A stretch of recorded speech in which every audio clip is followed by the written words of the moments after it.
कि उनके पति कितने फौलादी इरादे वाले हैं। आपके बेटे और आपके भाई अरविंद केजरीवाल जी ने जेल से आपके लिए संदेश भेजा है। मेरे प्यारे देशवासियों, मुझे कल गिरफ्तार कर लिया गया। मैं अंदर रहूं या बाहर, हर पल देश की सेवा करता रहूंगा। मेरी जिंदगी का एक एक पल देश के लिए समर्पित है। मेरे शरीर का एक एक कतरा देश के लिए है। इस पृथ्वी पर मेरा जीवन ही संघर्ष के लिए हुआ है। आज तक बहुत संघर्ष किए, आगे भी मेरी जिंदगी में बड़े बड़े संघर्ष लिखे हैं।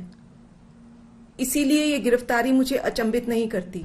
दिल्ली आबकारी नीति मामले में दिल्ली के सीएम अरविंद केजरीवाल से ईडी 6 दिनों तक लगातार सवाल जवाब करेगी। केजरीवाल को घेरते हुए अनुराग ठाकुर ने कांग्रेस पर भी सवाल उठाए।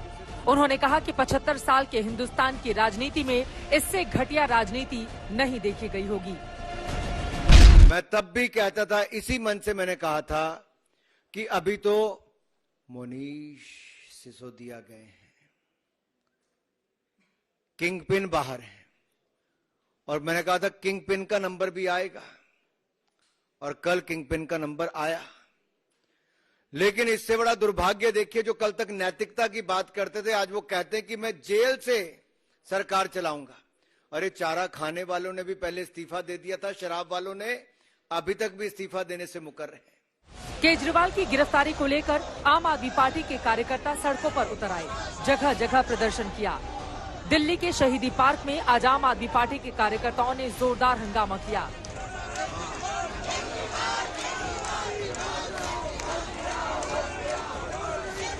आज के दिन इनकी मुद्दों के सामने खड़े इनकी आत्मा तड़पती होगी। अरविंद केजरीवाल को तो पकड़ लोगे, लेकिन उनकी सोच को गिरफ्तार कैसे करोगे? अरविंद जी के अरेस्ट के बाद पूरा हिंदुस्तान इकट्ठा हो गया है। इस प्रकार से डेमोक्रेसी को चलने का प्रयत्न किया है मोदी जी ने।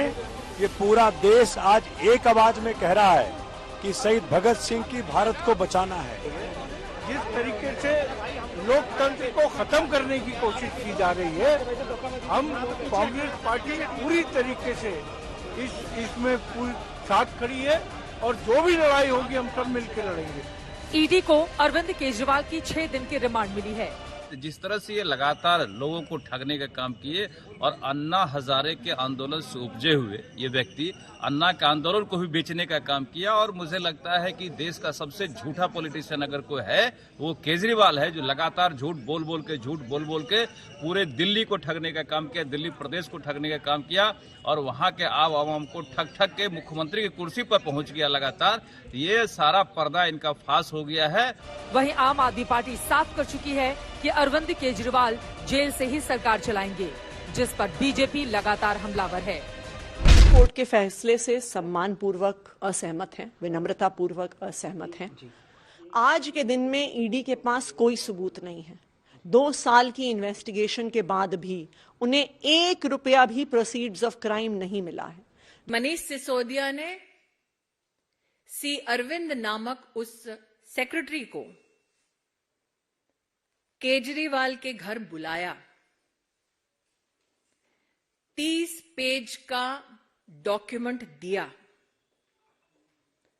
जब इस व्यक्ति को अरविंद केजरीवाल के घर बुलाया गया, तब कमरे में मनीष सिसोदिया, सत्येंद्र जैन और अरविंद केजरीवाल उपस्थित थे। बीजेपी के नेता और कार्यकर्ता आज राजघाट पहुंचे, जहां उन्होंने केजरीवाल के इस्तीफे की मांग की। इनमें से एक काम भी हुआ हो तो साथियों मेरे को बताओ। चार्जशीट के अंदर ईडी ने कहा कि शरद चंद्र रेड्डी ने माना नहीं है, मगर ईडी कह रही है कि यह किंगपिन है।